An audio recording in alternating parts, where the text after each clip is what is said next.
West Ham fans, Nuno says he wants to fix the disconnect between the fans and the club. Is he on a hiding to nothing? That's a question. Ryan's a big West Ham fan. He's first up. Ryan, good morning. Thanks for joining us, mate. What do you want to say? How's it going?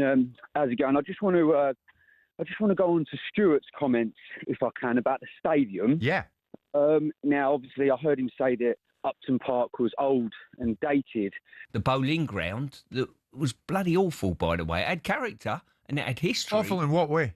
Oh, listen, it was dated. That's why you move stadiums, you know what I mean? Now, I'm a West Ham fan. I've been a season ticket holder all my life until a couple of years ago. Now, Stuart, to me, is a legend at West Ham, but I find that a bit of a kick in the teeth to say that about the Boleyn.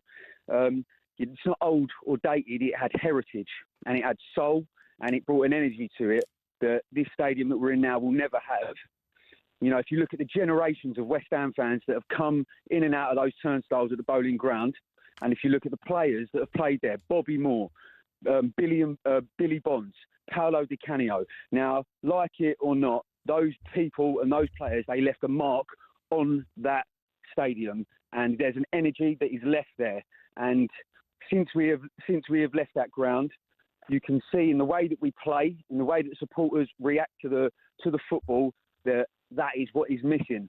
And I actually think that has been the missing piece to West Ham getting any sort of consistency at all. And I think that any manager that comes, no matter how good or bad they are, I think West Ham is a poison chalice for that reason. I think it is the reason that we have left the stadium that made us a threat. You know, if there was anything about playing West Ham, you know, you were up against it. You were up against that crowd, and it was difficult, and no one really wanted to play there. You hear people on talkSPORT talk about it all the time. Now, Upton Park is a pleasure for teams to come and play. Yeah. And I believe that is a huge reason, not the only reason. I'm not stupid enough to think that that's the only reason West Ham aren't kicking on and pushing on, but that is a huge reason. That's why the West Ham is not West Ham as it was before, and is why the fans will always be in the situation that they are in now, and they will never ever accept the new stadium. They will never accept. So Ryan, if you're never going to accept it, and others are never going to accept it, Nuno's on a hiding to nothing, isn't he? Yeah, I believe so. Sure. What would you say to Ryan? Well, firstly, I don't disrespect any of the history that's gone from Upton Park. That is for sure. You know, I used to hate going there as an away player. I used to love playing there in a West Ham shirt. Make no mistake about that. So I've experienced both. What I would say is, because of the financial situation of football nowadays, the club had to go to a bigger stadium, wherever that was. Now, whether the Olympic Stadium's the correct one to go to, or whether the club would have been better off going to a purpose-built stadium that was more football-related, that Crookie has sort of mentioned about earlier, I can see that. But the bottom line is, the club are at the Olympic Stadium. My mentality would be this: if we're going to, and when I say we're, West Ham fans, if you're going to constrict yourself and say, no matter how much history is going to go on in this stadium, we're not going to accept it, you're just constraining yourself, you know, and you're knocking down yourself from the inside almost. Is that fair, Ryan? So what I would say to that, I'd also revert back to what Stuart said about what West Ham fans want is a good cup run, 8th, 9th or 10th. So we do not need a 60,000 Olympic stadium to be that team. I look at Crystal Palace and I envy Crystal Palace. They've still got their ground. They play good football. Even though they might float in the bottom half of the table for a couple of years, then they kick on. And they've just got they have what West Ham, they have a fraction of what West Ham had. They have a fraction of that. We used to be a team, you know, with so much soul, even going back to the Alan Pardew days, you know, even then. And, you know, all West Ham fans want, you're bang on. We want a good cup run, 8th, 9th, 10th. We want to bring some young players through. And every now and then we'll have a bit of a purple patch. We might even kick on for Europe. That is all West Ham fans. But Ryan, really, I would say, mate, you had that with David Moyes and Stuart Pearce. Yes, we definitely had it with Stuart Pearce under Harry Redknapp, that's for sure. In the new stadium. You had that. Yeah, with Stuart Pearce under Harry Redknapp, that was Upton Park, wasn't it? No. But you reached the Europa League semi-final, did you not? You won the Conference League, and then very quickly that following season, pretty much the whole fan base turned against David Moyes because they didn't like the football. Do you regret that now? So what I would say on that, West Ham fans have a lot of respect for David Moyes, and that purple patch which you allude to, those 3 years, that was really masking over the cracks, and it was only a matter of time before that was going to fall. And as you know, the performances started getting worse. We started falling down the table, and it wasn't. Okay. David Moyes couldn't maintain it.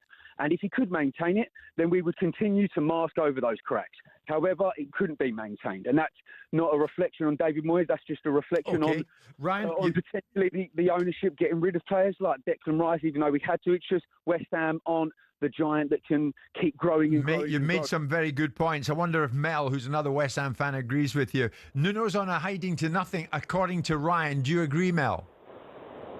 Well, to be honest with you, look, I mean, I respect Stuart. I love Stuart when he played for West Ham.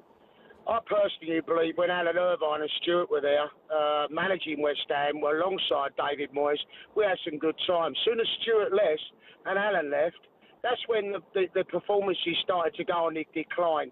I was a West Ham season ticket holder at Upton Park for years.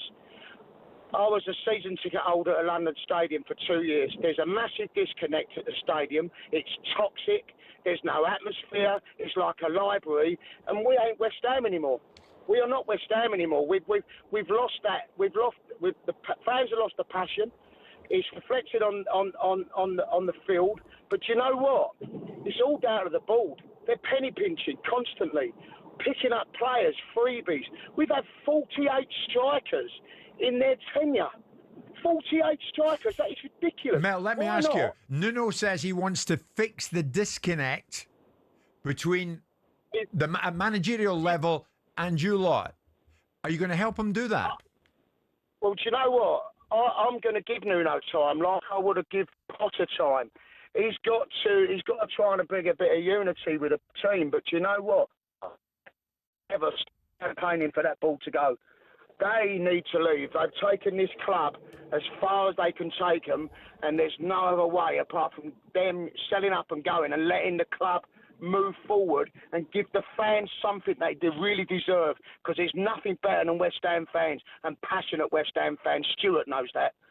Mel, I don't think it's going to happen. I don't think David Sullivan at this moment in time wants to sell the football club, regardless of your protests. So with that in mind, is there not a danger that these protests are just having a detrimental impact on the team and the environment? Do you not all need to be united now to get out of the relegation scrap that at the minute you're in?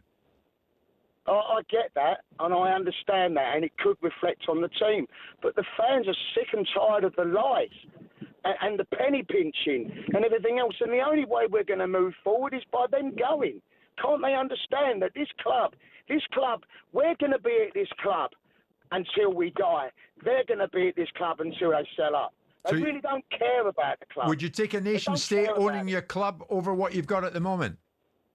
Oh, damn right. Something different to them. Mel, thanks for that. James, so many West Ham fans. James, you're the next. What do you want to say on this disconnect, mate, this perceived disconnect between the likes of the management and the support? In other words, Nuno wants to fix it. You're going to try and help him do that? Morning, Jim. Morning, Stuart. Morning, Crookie. Morning, James. There is a disconnect, let's be honest. And I just want to say thank you, Jim, for the platform that you and Simon provide. Because as an ex-owner, Simon, his opinions and dialogue, whether I like them or not, he allows that. And no other owner does that. Our owners haven't got the minerals to engage with us. They don't want to know us. So I think what we would say is that Nuno's come in there, and I think we all like Nuno. He's one of those managers that we've all appreciated what he's done. So he's come in, he's going to inject some excitement. He's trying to bring us on board. But this has started to be a massive rant about our owners, and I want to sidebar that because the first question was, and Stuart nailed it, he said, look, our players have played above their station, right? He's bang on. We're too easy to play against. We can't defend a corner. We make it easier for teams to come to the London Stadium. It's a nightmare, our stadium. But the lack of defending last night, the lack of press and the pressure led to the Everton goal. How many corners? I'm fearful for every single corner that happens. So our players previously, how we won the the European Cup. Basically, what happened was our players played above their stations, right? I hope Nuno can get it. I really do. He's got our support. Our players and our manager will always have our support. Our board, no. Yeah, but what I would say, James, is quite recently the owners met with the fans, didn't they? And took grievances on board, then put out a statement to the effect that they're working on it. Is that not enough? A 1,000-word statement. But they are engaging with you, James. 1,000-word statement. It was a joke. I honestly read it and I thought, they don't care about us. They don't want to know us. They haven't got the minerals really to engage with us because they just put out a 1,000-word statement rather than address us as a fan base. I think the rest of the West Ham fans are with me on this. They just don't care for us. You do hear from them, though, James. I mean, Karen Brady was on one Sunday morning with Henry Windsor and Sean Custis. Wasn't she back in Graham Potter, though? She was at the time, yeah. Yeah, and straight away, next thing you know... But she did say ownerships care. They care. Yeah, well, it certainly doesn't feel like it. I'm a West Ham fan, Jim, all my life. Doesn't feel like they care at all. James, listen, thanks for the call. Andrew, you're going to take us to the break. Tell me about this disconnect and how Nuno might go about trying to sort it, bridge the gap between the likes of his level and you. Morning, gents. Great show as ever. Thanks, Andrew. Yeah, no, I just want to point out the fact that something that was picked up and said before, we don't need this great big London stadium. Just look at the likes of Brighton, Brentford, Palace, just to name a few. Look at the players that played in the West Ham shirt at Upton Park. We don't need this big fancy 60,000 seat stadium. We've never claimed to be a European team. We were happy as we were at Upton Park. That just needed regenerating. That's all it needed doing. And all these lies about going to this stadium to become a European team, I can't see how people can't see it. Non-West Ham fans don't pick up on it, especially you commentators and people on talkSPORT. You cannot see how they've told us they're going to do that, take us to this stadium, and nothing has happened. Well, you have won a European trophy in this stadium. Mate, listen, be honest. You said something earlier on, so I wanted to bring that up, and I'm not going to go to it. You can't keep banging on about that. If, in all fairness, that was the worst season we've had so far in the Premier League for a long time, right? But you won a cup. Awful. Champions of Europe, you were singing after that. Let me finish. You said enough already this morning, right? It was the worst season of football we ever played in the Premier League. That was horrendous. We got absolutely schooled in that final. We had one chance and we scored and we nicked it with Fiorentina. Fiorentina battered us that night. It's no coincidence that as soon as... And I've got to praise that man next year. There's no coincidence that as soon as Pearce and Irving left that club, the football deteriorated rapidly, instantly. Football, it was horrendous. Last night is an example. Any other manager with that Everton team, they'd go and take 3 points off us. Andrew, I'll jump in. You and I will take us to a break. Here's this. How old are you? 46. Yeah. You're at the London Stadium, mate, and you ain't moving anytime soon. You'd concede that, wouldn't you? That's where you're going to be playing your football. By the time you're 50, by the time you're 56, by the time you're 60, West Ham will probably play their home games at London Stadium. Is it not time to embrace it and try somehow to get on with it? Mate, we'll always buy a season ticket. We'll always turn up. We'll always do that. We support whoever the manager is. We just need to stop being lied to by this outfit that's running this club.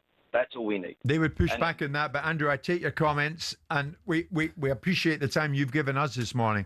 West Ham, the stadium problem. Stuart, it's a stadium problem. It's never going to go away. Very briefly, Stuart. Well, I would say this. The London Stadium houses 60-odd thousand people, fair to say. If you regressed and went to a 40,000, how are you going to tell 20,000 West Ham season ticket holders, oh, by the way, you can't come anymore? Yeah. No, good luck, because you've got your work cut out. Jim White and Simon Jordan. Monday to Friday mornings from 10 on AM, on DAB, via the talkSPORT app and on your smart speaker. talkSPORT.